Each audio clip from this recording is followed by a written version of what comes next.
If you're following this book, then it is on page number 139, shloka number 55.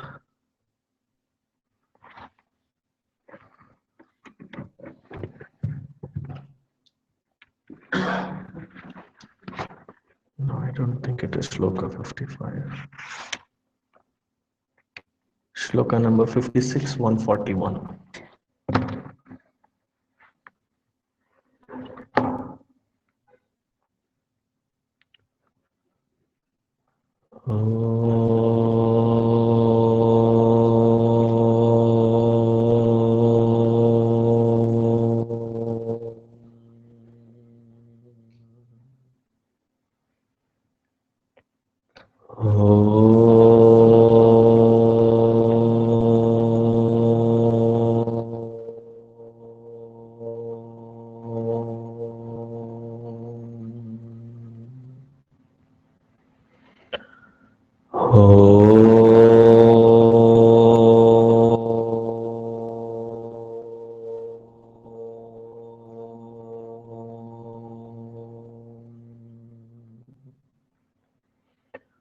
ॐ सहनाववतु सहनौ भुनक्तु सह वीर्यङ्करवावहै तेजस्विनावधीतमस्तु मा विद्विषावहै ॐ शान्ति शान्ति शान्तिः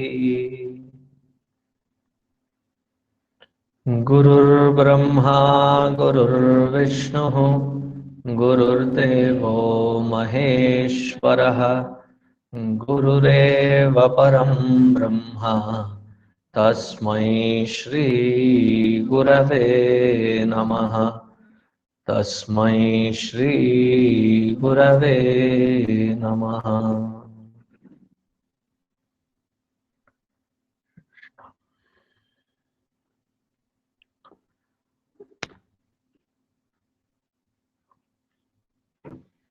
Vishnu Sahasranamam, which is quite popular even before MS Subbalakshmiji's audio cassette came into picture.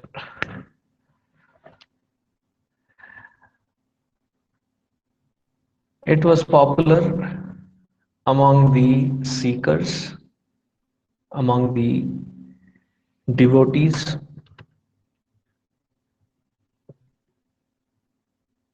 Learning the mantra. Is there a reverberating sound? Can one of you help me? Look at me. On the mixer board, there will be Swamiji's mic. There will be a knob.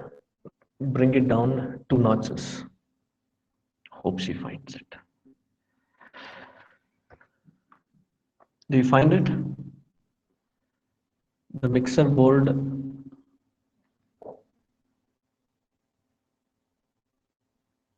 Yeah, good. Thank you.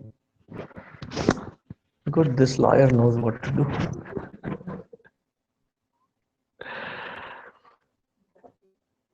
Hanji?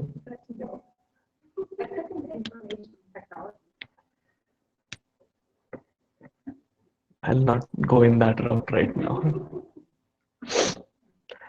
Okay, Vishnu Sahasranamam.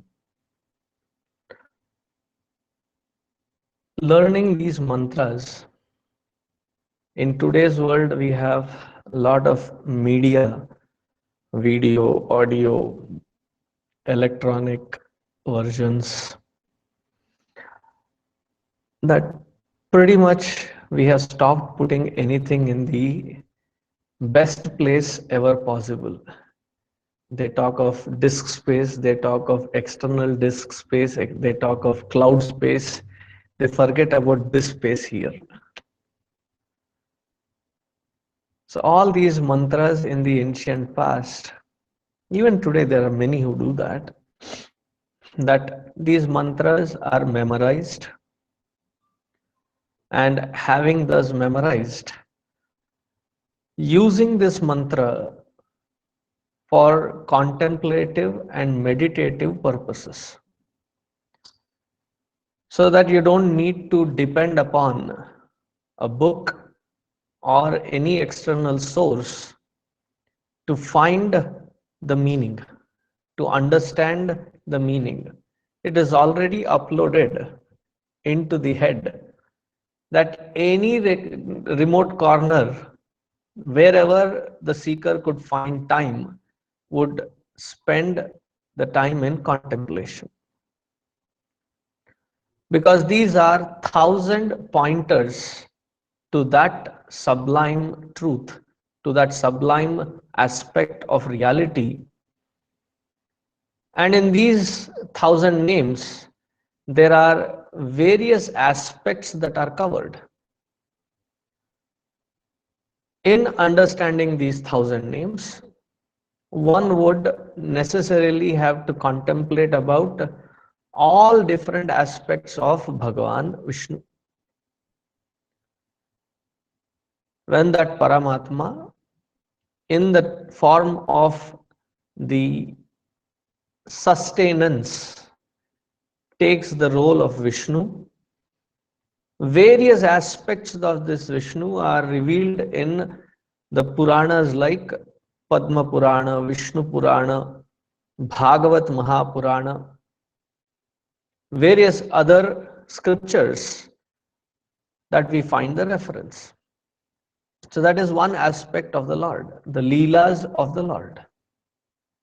So these are various names and Leelas of the Lord which directly connect to that aspect of that Vishnu. Then there is the aspect of that sublime truth which is abstract, Nirguna Nirakara.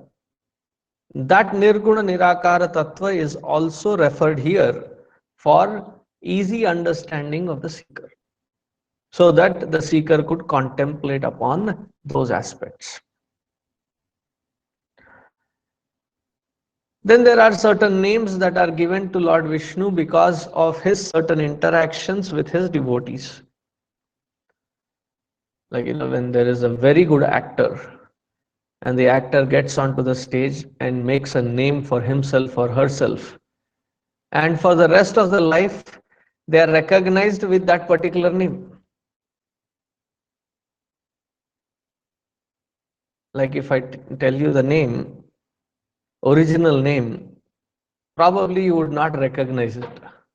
But if I say Tuntun, do you all remember, recognize?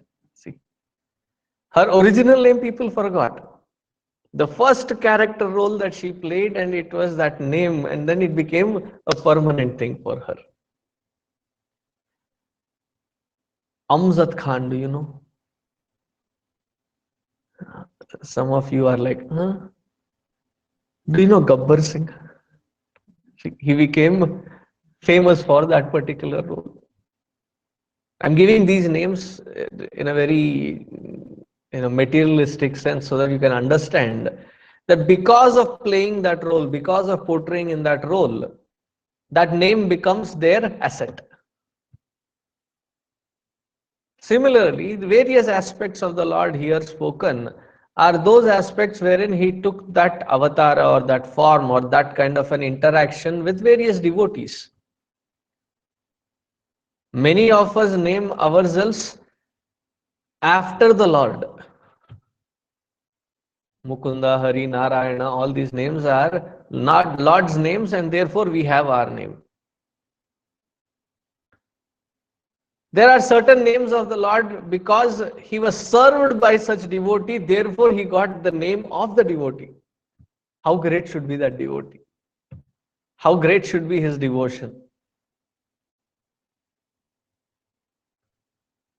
Like one of the names of Lord Rama, Hanumat Ashritaya Namaha.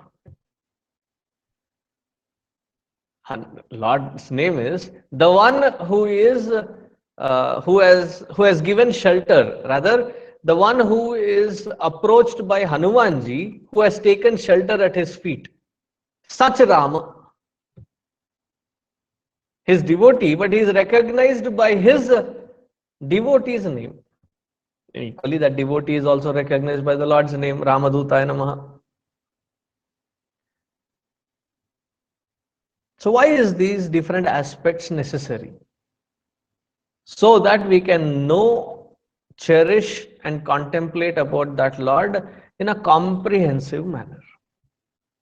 It is not necessary that everybody who comes into this platform of understanding comes with a particular mindset. There are various mindsets that we come from. Each one of us coming from different mindsets depending on that day, that time's mood. Sometimes we want to contemplate on the abstract. Sometimes we want to contemplate on the leelas of the Lord. And this thousand names almost in its entirety covers all these leelas and aspects of the Lord. It's something like this. Supposing you have had a guest and you happen to come across this friend of yours whom you have lost touch for about 22 years, and after 22 years you are meeting that person.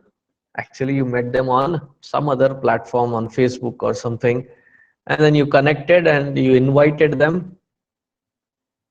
22 years ago, when you both were roommates in the college and wherever it was, the thin frames that both of you were, with dark hair, now both balding, graying, and look different. And when you bring that friend, the entire family, you introduce them. There's a formal introduction. This is my buddy, this is my friend. We had shared the room for 4 years, and then you have had food and everything. Then you're sitting, and then you say, now this fellow looks all this, serious and all. When we were in college, he was the most notorious one. He had done this. He had this. What are you trying to do? You are trying to relate this individual and his character in such a way that this is not the only aspect of this individual that you are seeing. This individual has these various shades, various aspects, that which I have cherished as a friend. Let me introduce you all to all these aspects. And this nostalgic memory that you go on and on and on. Sometimes you are in all this nostalgia, lose track of time, and suddenly you see the time. It's about 2:30 in the night. And you have been sharing, talking, and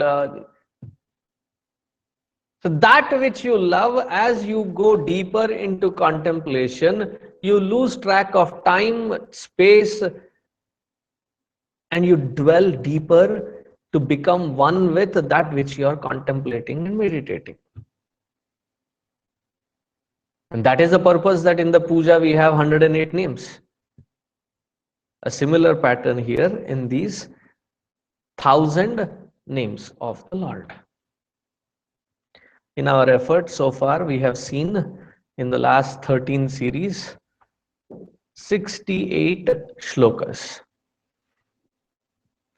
We even completed in the last effort 500 names plus. So this time we will be chanting this shloka. Please repeat after me. And this should be the 521st name. Ajo Mahar Har Swabhavyah. Ajo Mahar Har Swabhavyah. Jita Mitra Pramodanaha. Anando Nandano Nandaha. Satya Dharma Trivikramaha.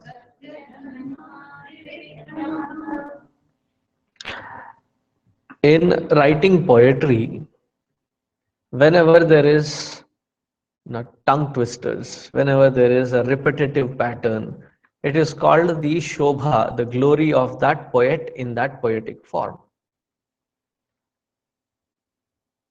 Now one has to remember What was the environment when this whole thing was being dictated? This Vishnu Sahasranama comes in Mahabharata. Mahabharata was authored by Vyas Maharaj, and Vyasji was dictating it to Ganeshji, and Ganeshji had a rule, and the rule was, if you stop, I quit. And he was known for that. So Vyasji, knowing the trend of Ganeshji, he accepted it and he said, you should not write a single shloka, a single word without understanding it. So whenever Vyasji required a certain amount of time to gather his thoughts and create poetry, he would give this tough ones, wherein Ganeshji had to spend an extra moment, extra time in trying to understand. Some of them are Bhagavad Gita, Vidura Niti, Yaksha Prashna, Vishnu Sahasranama, Sanat Sujatiya, Uttara Gita. And he did not do a haphazard job of just rattling out something, but everything was in such beautiful poetic order. Like he puts these three names together, and there is such a good rhythm to it. Anando, Nandano, Nandaha. All three words, the root word is Nanda. Nanda, to give joy. But to use it in different contexts, in a poetic sense, and to bring out that beauty, the credit should go to our Vyas Bhagavan. That he was doing a very conscious, alert job. So here in this shloka it is said, Ajaha. Ajaha can mean a goat. But here we are not looking into that meaning. Here it is not the meaning of goat. Ja means to be born. Padmaja, born of the lotus. Who do we name goddess? Lakshmi Devi is known as Padmaja. Shailaja or Girija, born to the Giri, born to the Himalayas. Girija. Ja means to be born, and that is Parvati Devi's name. Padmaja, Girija, Shailaja, Toyaja. Toyaja, that which is born of water. Padmaja, Girija, Toyaja. Ja means to be born. Aja. Aja means that which is not born. A nivaranartham. Like even in English we have, right? We use a to give the contrary meaning. Similarly, here, ja is to be born, aja, unborn. Birth is a concept within the realm of time. Birth can be considered, or birth is understood in the realm of time. DOB, DOD. Date of birth, date of death. Even the grocery store has MFG, manufacturing date, and then EXP, expiration date. That which is generated, that which is created, that which is produced in time has an end period to it. And this is one question that many parents of our Balavihar kids when they ask their parents feel that their child has become extra super spiritual. What is the question? Mom, when was God created? Who created him?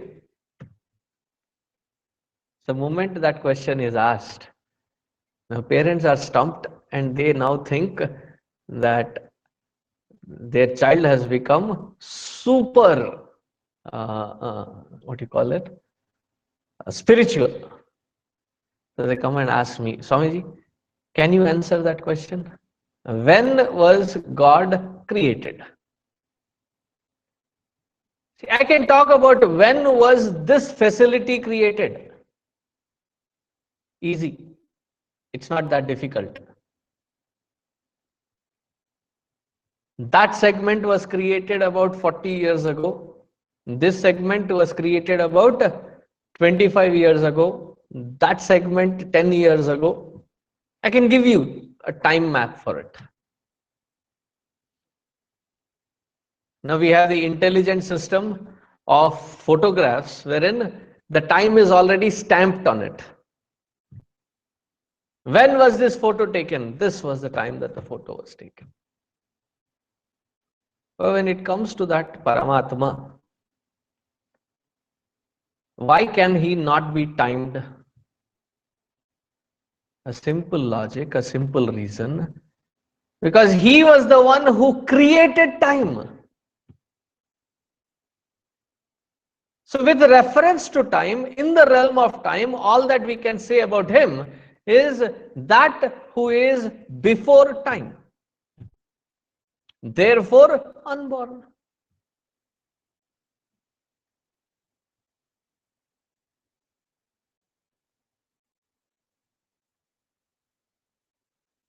If somebody said, do you know when was this Dallas city created?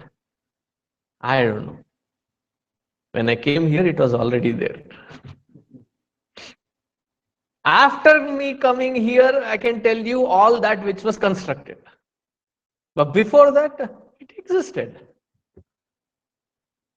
And that is why one of the names of Paramatma is existential reality, Sat Swarupa. That which is the Sat Swarupa, that who created time, always existed, and it is with his support that time can spin around. In that time, every other shape and size and matter layer can be created, destroyed, and morphed. But the one who is supporting that time cannot be calculated, cannot be mapped in time. Now, while we are dealing with time, let me cover the other aspect as well. Space is a variable of time. They are exchangeable parameters. They are like two sides of the same coin. Because time can be calculated in terms of space, and space can be calculated in terms of time.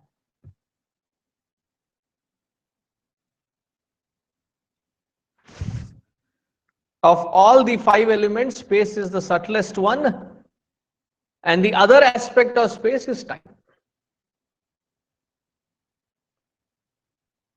Am I getting across? It's a very subtle concept.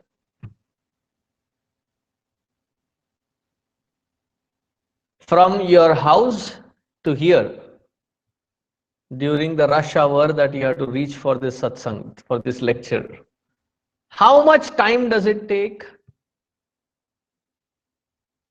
So the space between your house and here is calculated in terms of time. This is the time that it took for us to travel from there to here.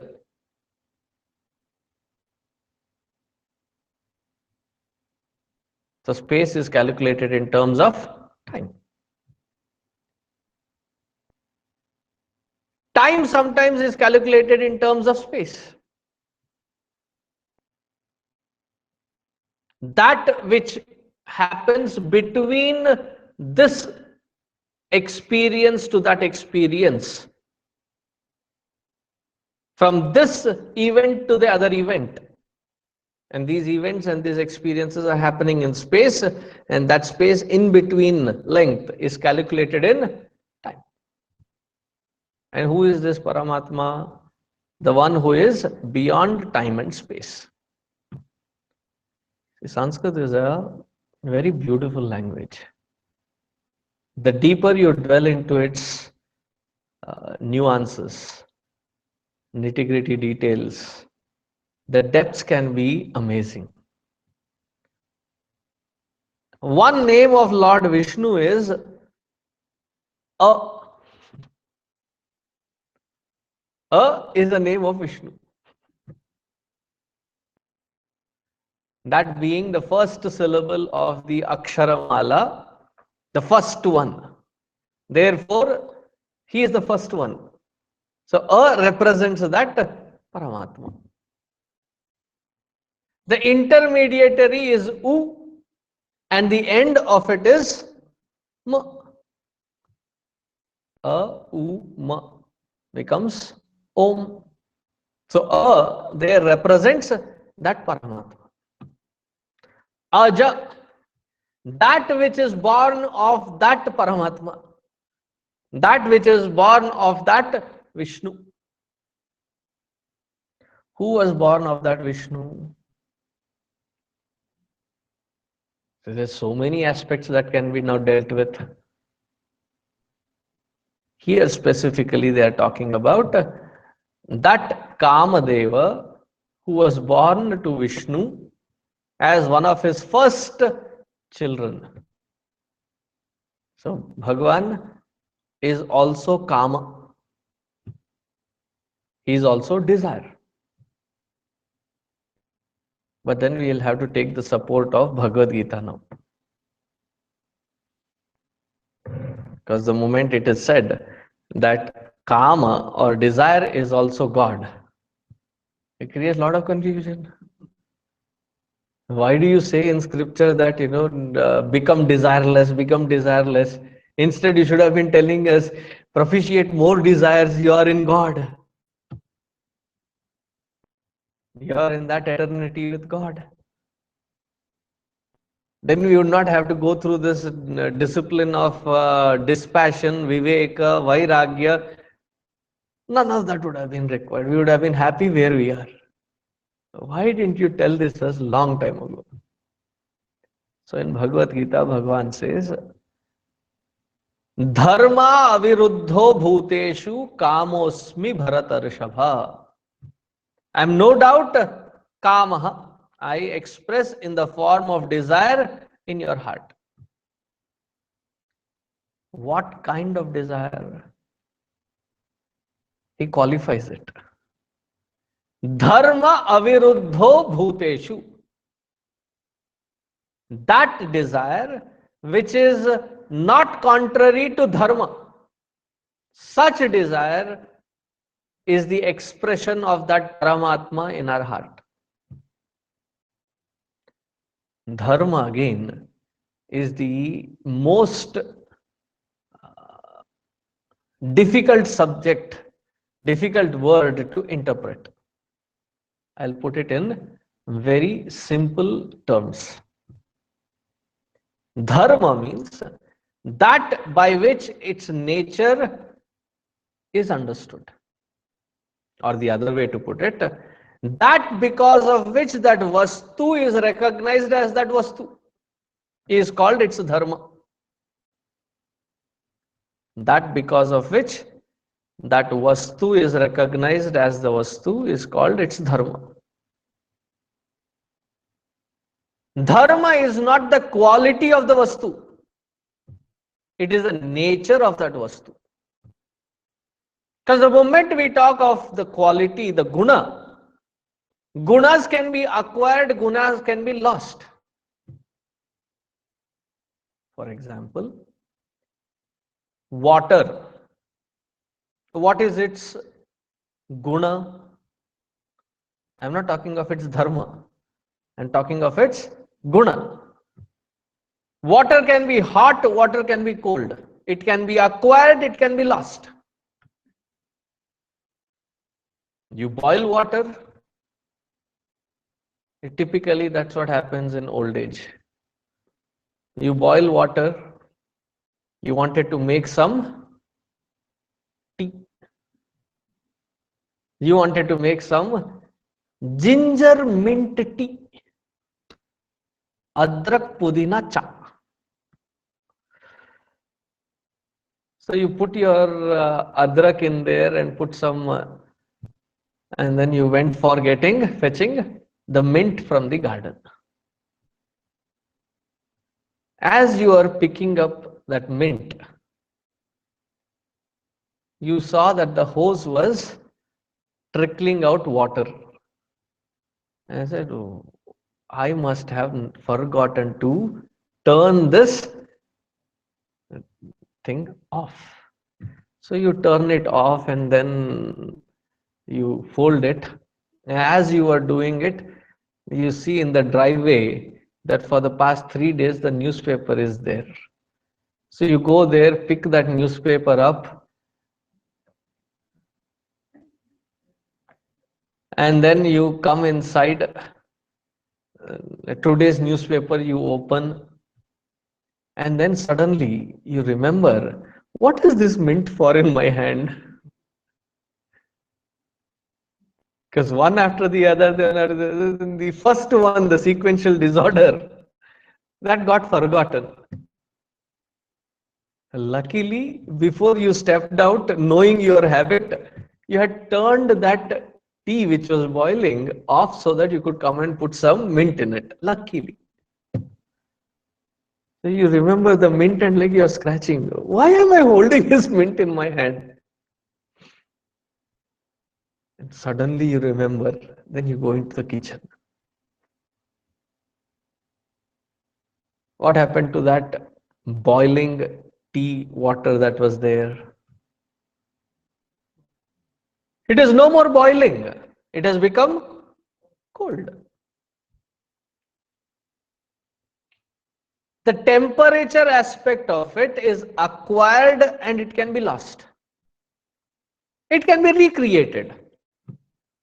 But what is the dharma of that water which in any form, shape, space, time cannot be lost?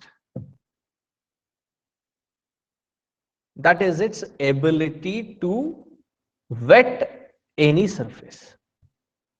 That is its guna. That is its dharma. Even in its gaseous form, it can wet the surface. Especially when you are walking in the cloud. I'm not talking figuratively. I'm talking very, physically when you walk in through the cloud. When you go into the Himalayas. When you are trekking in the Char Dham or Gangotri, Yamunotri, or in the Dolmala Pass across Kailash. There are these clouds. Whenever I take people, I make sure that I whip them up on the second day of the trek. I said, we have to leave by 5:30, max 6. The moment you delay from here and you get caught in that pass, you are failed. Because invariably, any time of the year, because the mountainous ranges are such that it easily accumulates all these clouds and there will be some kind of a rain. And at 19,600, you don't want to get caught in rain. It's already cold. On the top of it, you become wet. You're done. So you rush. Usually, I'm the first one running up through the entire pass. And then I pick my spot. Usually, there are a lot of these yaks and others. So I don't want to be right there. Having gone there enough now, I know what their track also is. So I pick that lofty spot and sit there. And I start counting. If I have 40 people, Ali Baba Chalis Chor. I keep counting one, two, three as people pass by. The group that I have taken. Invariably, the last ones who are trailing is there. It is not like walking on these surfaces on this plane here.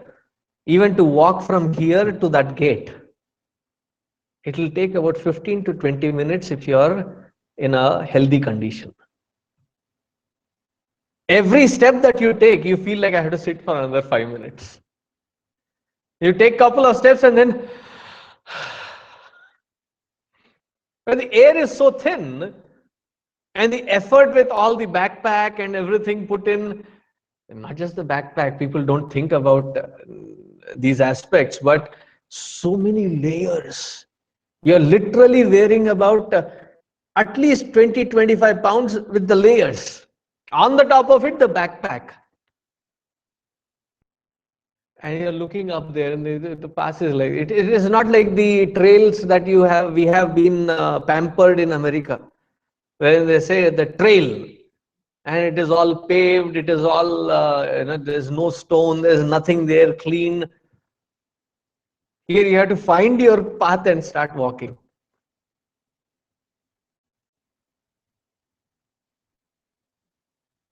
By the time the last ones come in, trickling in, invariably the clouds start setting in. And from there on, those 4 or 5 people, I literally hold on to their hands and keep dragging them. And we have to cross through that cloud. It's not raining. You have to pass through the cloud. So I asked them, please pull out your poncho. Wear it carefully so that all your backpack, cameras, everything is covered inside. Nothing is left exposed. There are one or two smart Alex. One or two always there in the trip. I say, nothing will happen. I'm okay. I'm fine. And they'll go without that poncho through. 5 minutes, 10 minutes walk and get across. What happens? Our poncho has gathered all these dew drops. And as the cold wind is blowing, probably frozen dew drops by the time you get across. And that smart Alec, that one individual who is not listening, comes out frozen.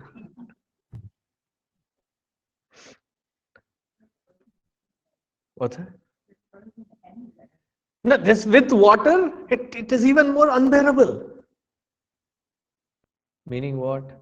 Going through that cloud, you still get wet.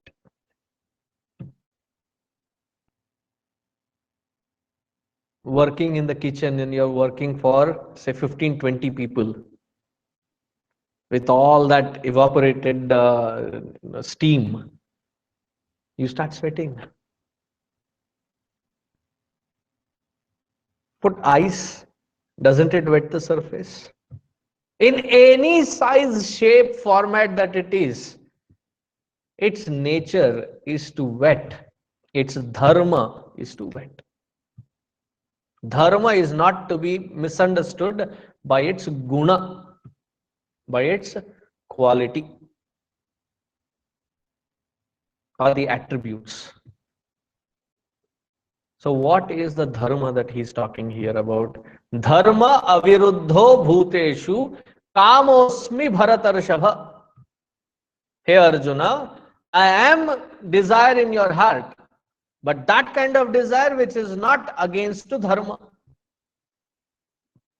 From the highest standpoint, dharma means, that's why we use the word swadharma. Swadharma means what? One's own true nature. The true nature being Sat, Chit and Ananda. That is one's own true nature. Are we there?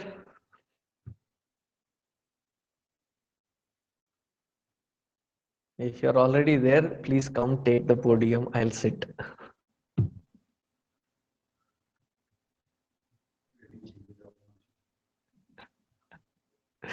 You're with the poncho?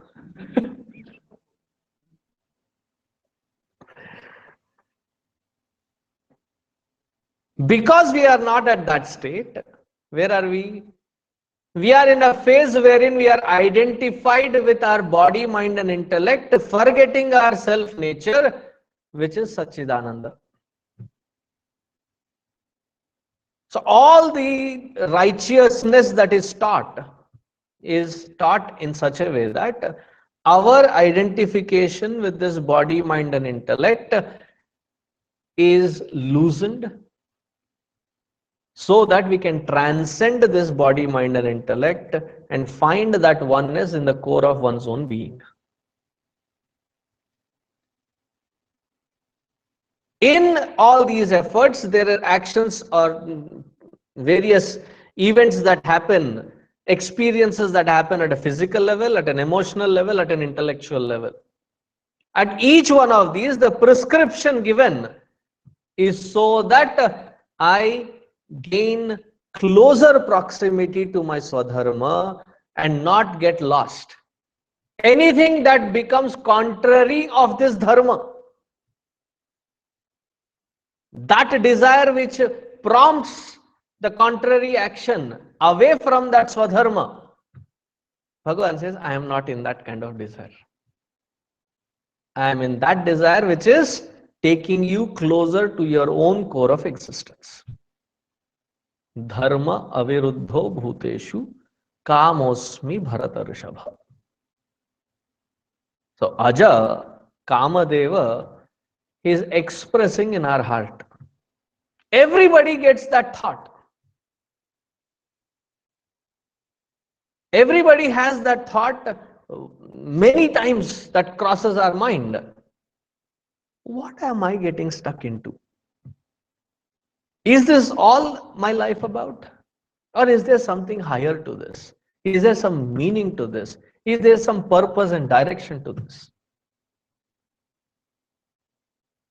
But then, it's a very serious thought. To lighten up, instead of becoming spiritual, we take the route of the spirits.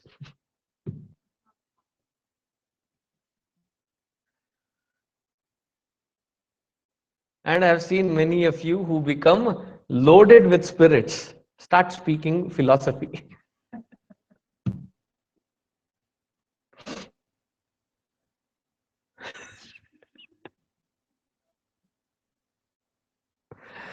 Narayana.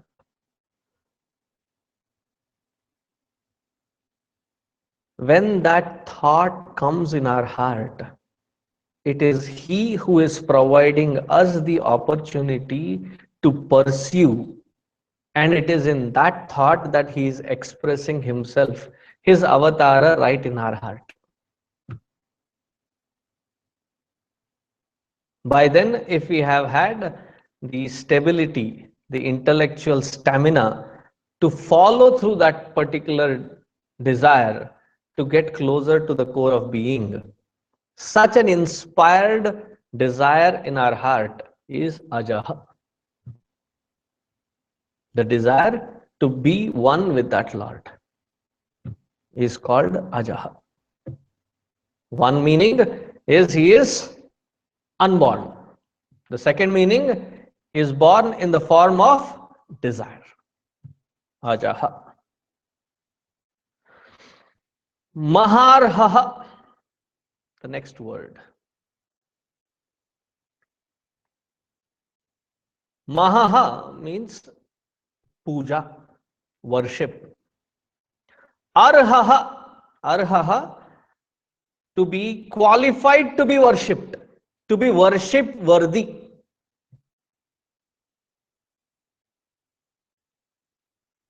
We have one talent, one skill, one thing here and there, and we start shining with that one particular little skill, one particular little talent.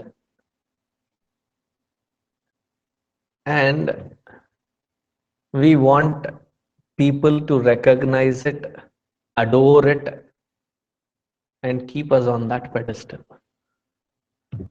You are the greatest. You are the most awesome. And everybody going.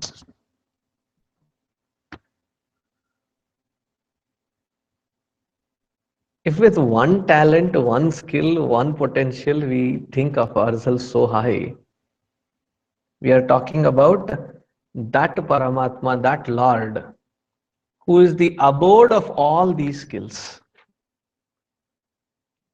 Who is it that is actually worthy of being worshipped? In the Rajasuya Yaga, when Yudhishthira has performed his Rajasuya, there is this puja of the most qualified one. And everybody suggests that it should be Bhishma, because he is the oldest one, the wisest one. Devavrata, who took that terrible vow that he did not cave in for any pressure ever in his life, and had shown his loyalty to the throne. They said he is our worship worthy. And practically speaking, he was that great. Whether it was Dharma Shastra, whether it was the Artha Shastra, the economy, whether it was the Rananiti, he was more than qualified to his time. And what does he say? He says, I am sorry that you all cannot think past this individual capacities, because I myself have my own flaws and I am not worship worthy.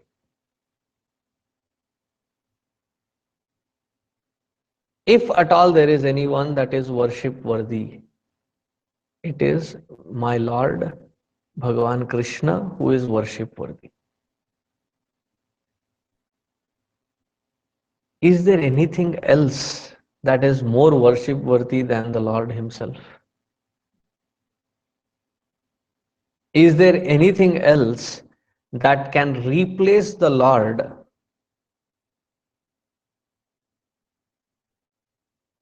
If you find, do let me know. If there is something higher, more supreme than the Lord Himself, then I would want to worship that which is higher than what I am worshipping, right? There is nothing which is more higher, greater, more sublime than the Lord Himself. And having Him in that sabha, even such a great personality as Bhishma, it shows his humility in understanding that I am not perfect, therefore I am not worship worthy.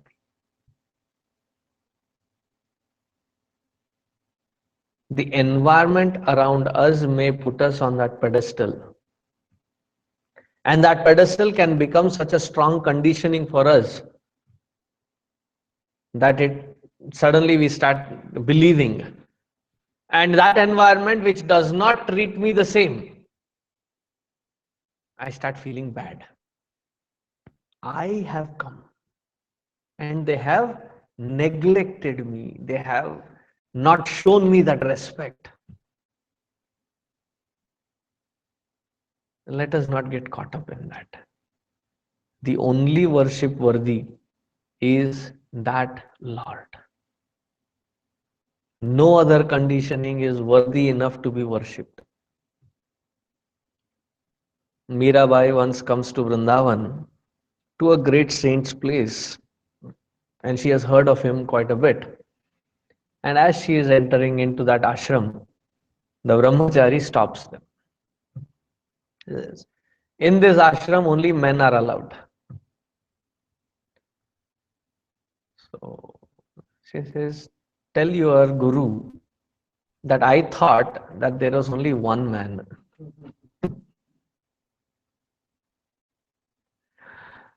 And the Guru immediately, just listening to the word, he knows that it must be somebody as great as Mirabai who has the courage to say such.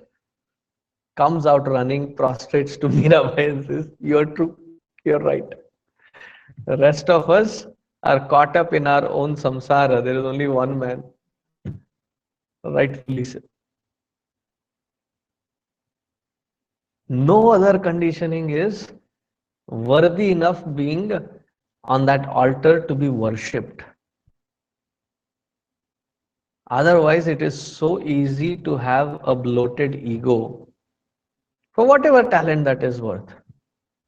In fact, that talent or that skill or that potential can be of a great value, sadhana, if that can be dedicated to the Lord, dedicated for the Lord. That I am not doing this for the pleasure of my own ego satisfaction, but it is for the Lord Himself. There was a great saint who had who has practically reconstructed music in South India, Tyagaraja. Now, in Tyagaraja's life, he had been writing his beautiful kritis in praise of that Lord. That, and he was living with his brother, and they were more on materialistic side. Listening to his beautiful compositions, the king sends lot of wealth. The only simple request that dedicate all this to me and I'll take care of. And looking at that kind of a hollowness, he writes, Nidhi Chala Sukhama, Sannidhi Chala Sukhama. Is this wealth or the closeness to the Lord, which one is more valuable?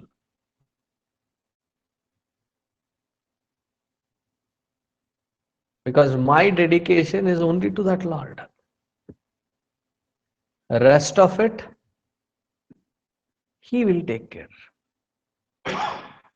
And there is nobody worthy to dedicate it to other than that Lord. No, don't start complaining. Oh, he was a great composer, he was a great singer, he had a great presentation with his lyrics. I have no such skills. Whatever little that we have, dedicated to that Lord, and that dedication in itself becomes the worship of the worship worthy. It's not necessary that we carry that kind of strength and that kind of valuable skill sets, and then alone we have to dedicate it to the Lord. Again, in the Ramayana, this comes that Nala Nila designed this beautiful bridge.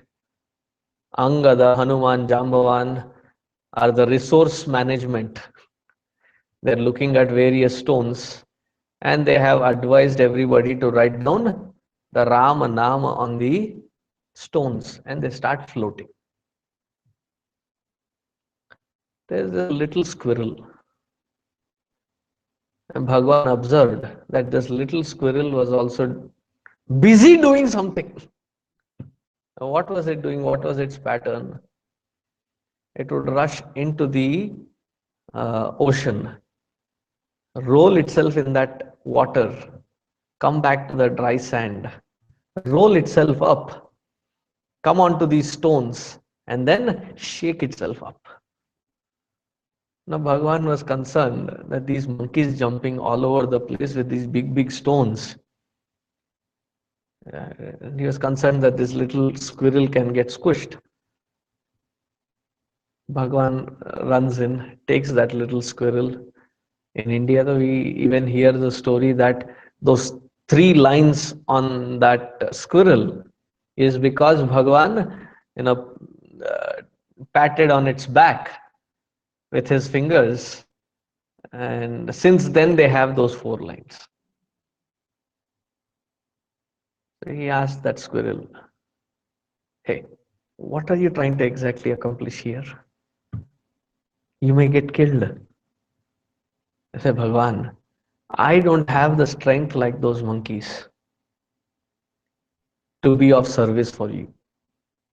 But at least with the sand that I can throw on these stones, the harshness of the stones can be removed and I can provide you enough cushioning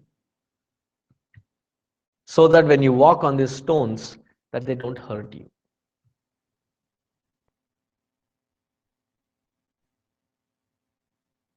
The little one, doing a little bit of seva, it is the thought, it is the intention that matters. And whatever little be, when offered to that highest altar, that becomes the puja. And who is the one who is worship worthy? It is him alone who is worship worthy. It is that Lord alone who is worship worthy. Mahaha arhatvat maharhaha. The one who has to be offered any kind of puja is that Lord alone. Unto him let us dedicate all our actions, all our day-to-day interactions as a dedication to that Paramatma. That in turn becomes our bhakti to him, our offering to him. Ajo maharhaha swabhavyah. Swabhavyah swabhava. Swabhava, centered in his own true nature. I'll, English is a very difficult language to express various thoughts in. What an irony that all the lectures are designed in English. There are many words in Sanskrit which find it very difficult to explain it as easily as you can explain it in Sanskritam. Like one word, Shraddha. Shraddha is very difficult to translate into English.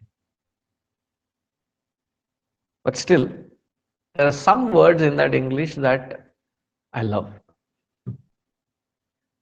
One word, it's only the word, not the experience.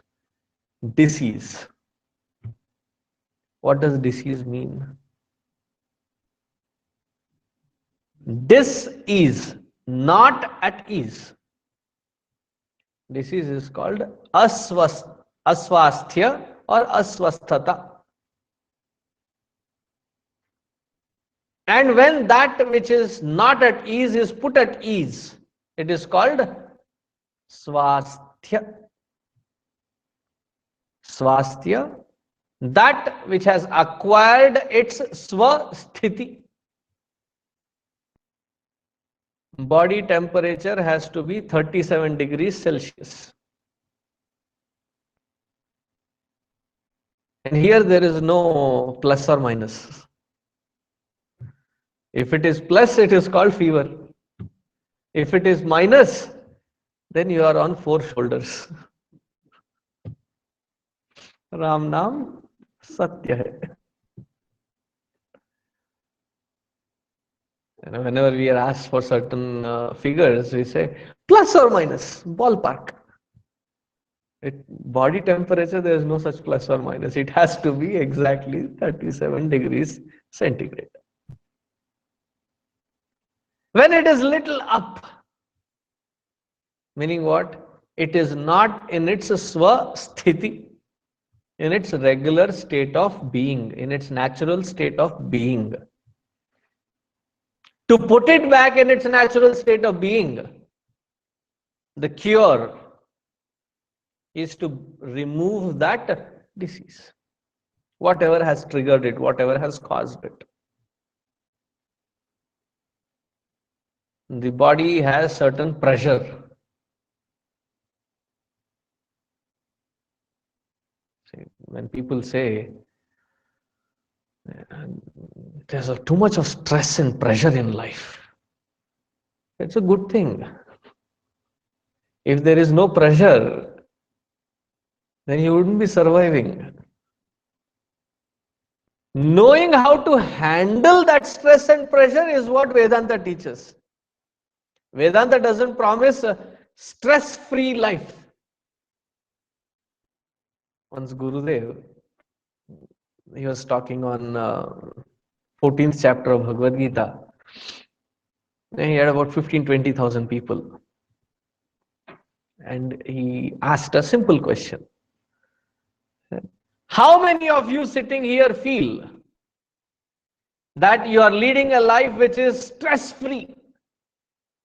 And then he paused. Couple of seconds and looked at all the people one by one. And then he chuckled to himself, laughed. Thank goodness nobody raised their hand. Otherwise, we would have been compelled to attend their funeral.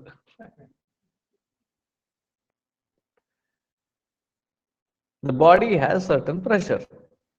Dr. Saab, what is the pressure usually, normally? 120 over 80.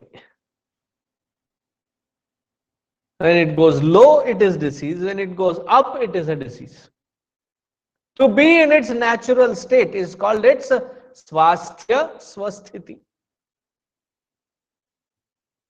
There's so many chemicals in the body and they have to be in its optimum level every single time. Vitamin D, vitamin A, vitamin B. It is actually a complex B. So B complex.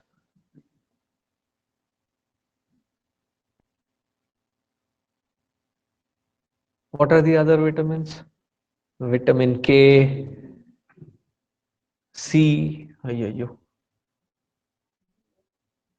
B, C, D, A to Z.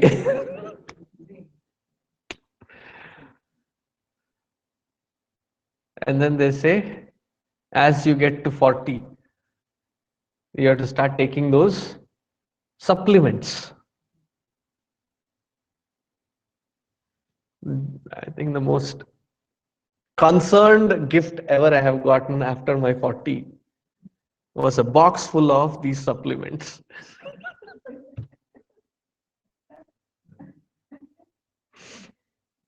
I wouldn't say most hilarious, but most concerned gift pack that I've ever got is a box full of supplements. Because the supplements, sometimes those imbalances creates fatigueness, creates dizziness, creates a lot of imbalances. And then you have to put it back to balance. Swasthiti. Similarly, whenever we are away from our swasthiti,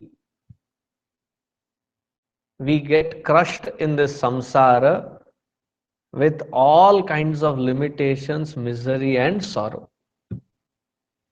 And Ramakrishna Paramahansa Ji puts it very elegantly. In the olden days, we did not have these powered motors to grind things. And that is why they were more healthy.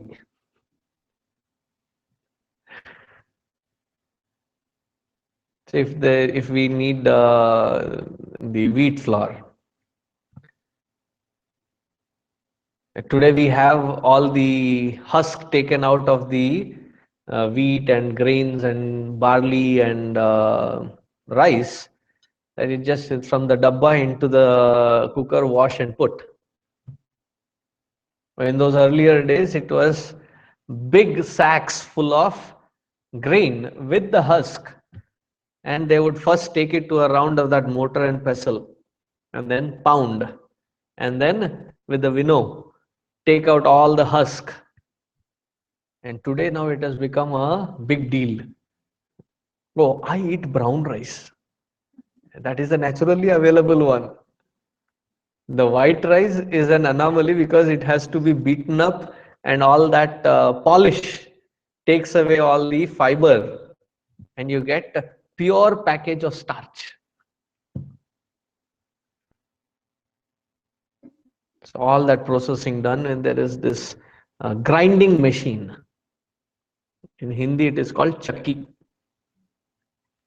And during the British, they would enforce all the inmates, all the prisoners who were jailed, to grind this wheat and rice, and it had become synonymous to go to jail.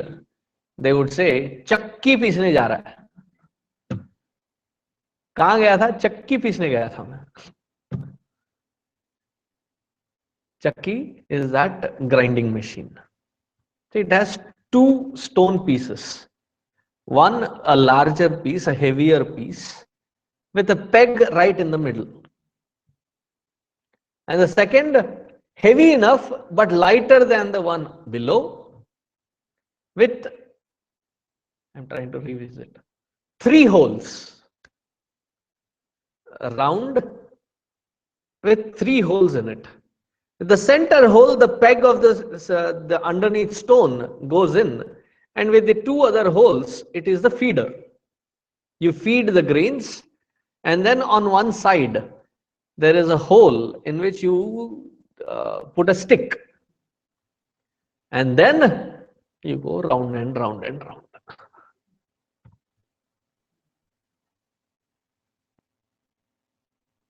So Ramakrishna Paramahansa Ji says that we are all like those grains which have entered into the samsara.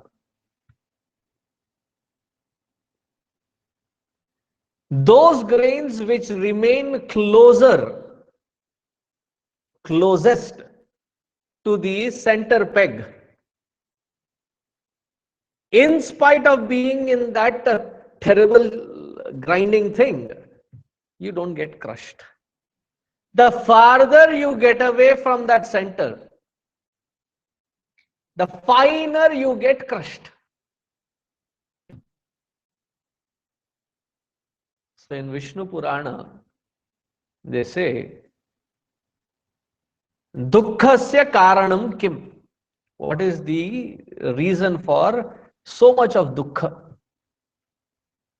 Vishnoho vismritihi sarva dukkhasya karanam.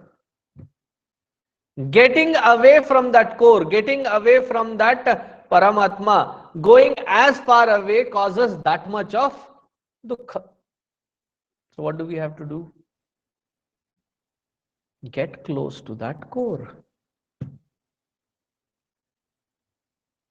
Swabhavyah, swasya bhavah, staying in or abiding in one's own nature. And for abiding in one's own nature, you don't need to go to Machu Picchu, you don't need to go to Kailash, you don't need to go to any of these places. It is right here in your own being, in your own heart. The closer you are to that, the more centered you are into that, least miseries. Annamaya, Pranamaya, Manomaya, Vijnanamaya, Anandamaya. Most of us are constantly in the most external peripherals. Is Annamaya. Annamaya, that which is born of food, sustained by food, and in turn becomes food for somebody else. That is the physical aspect. We are so embedded in that physical aspect that And if you can sit down and consciously jot down all the points, all the aspects of my life, as to how much of time am I spending on this physical aspect, unworthy time spent on this physical aspect, you would be shocked. 99% of our effort is only at that physical level. To put on, remove, to put on, remove.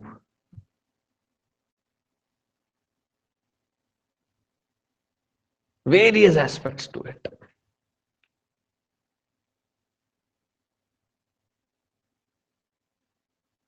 It's just an external vehicle. Use it for that purpose. Maintain it at that level. But the overindulgence into it.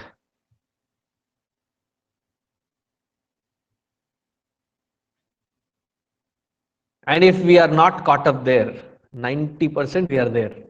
What is the other 10%? We are constantly tossed with manomaya, vijnanamaya. Confusions or lack of clarity at the intellectual level, and constantly thrown up and down with our own emotional instability.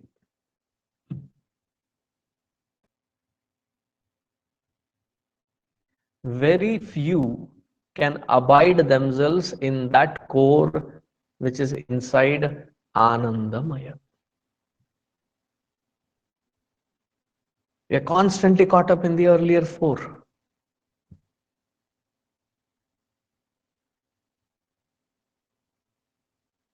Pranamaya, what does Pranamaya do? All the pranas, the prana shakti, when you breathe in, it activates about 49 physiological activities. Pranaya swaha, apanaya swaha, vyanaya swaha, udanaya swaha, samanaya swaha. They are the 5 most important. There are other 44. Each one taking care of different physiological activities or movements. Because of that movement, there is an expenditure of energy. And because of that expenditure of energy, we have hunger and thirst. Therefore, when we offer food, we are offering it directly to that prana. Prana swaha, apana swaha. So physical, prana, emotions, intellectual, constantly swinging from this branch to that branch. And that is why we have what we say mood swings. I love that word also, because one half of it I understand in Sanskritam, the other half in English. Who swings? Moodha swings.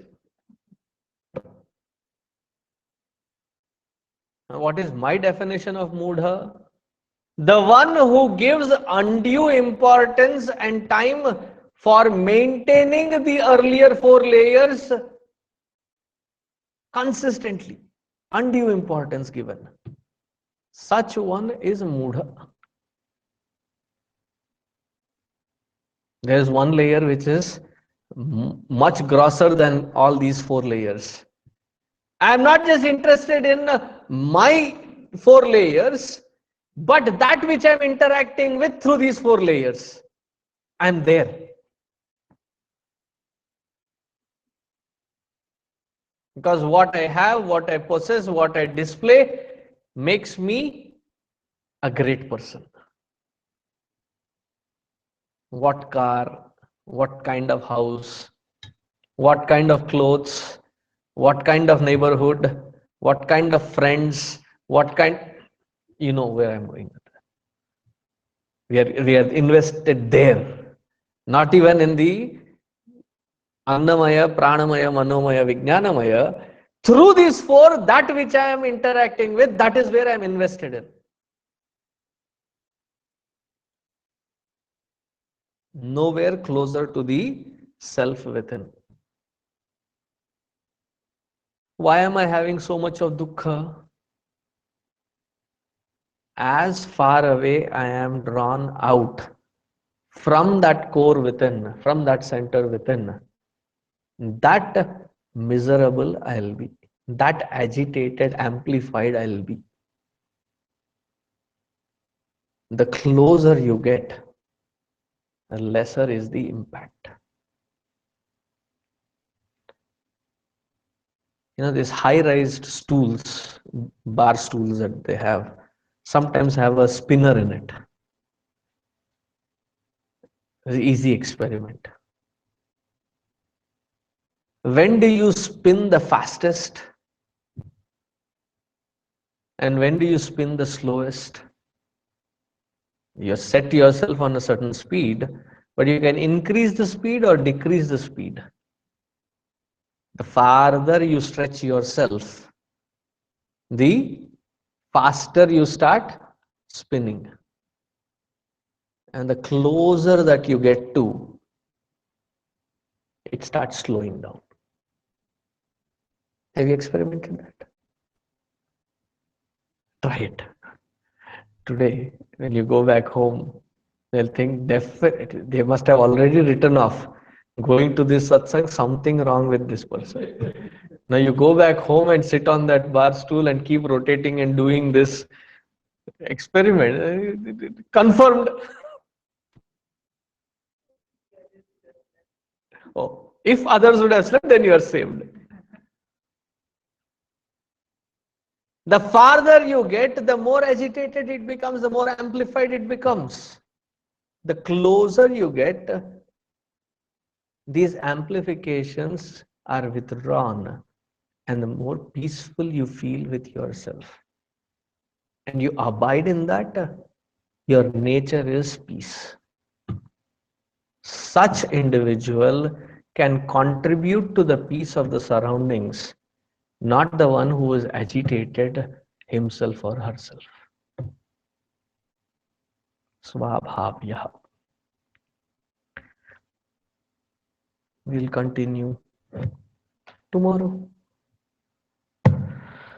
Om Purnamadah Purnamidam Purnat Purnamudachyate Purnasya Purnamadaya Purnameva Vasishyate. Om Shanti Shanti Shanti. Harihi Om Shri Gurubhyo Namaha. Harihi Om.